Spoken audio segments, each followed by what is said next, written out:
I'm Suikou Miura.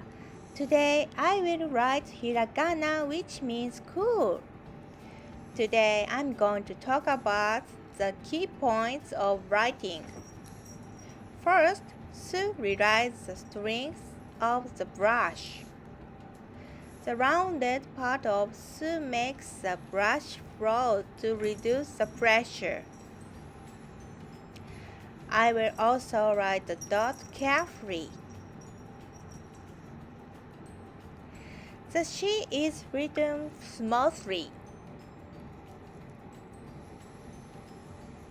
The part where the E jump up is after trimming the tip of the brush. I will jump up it. Thank you for watching my video. See you soon. Bye.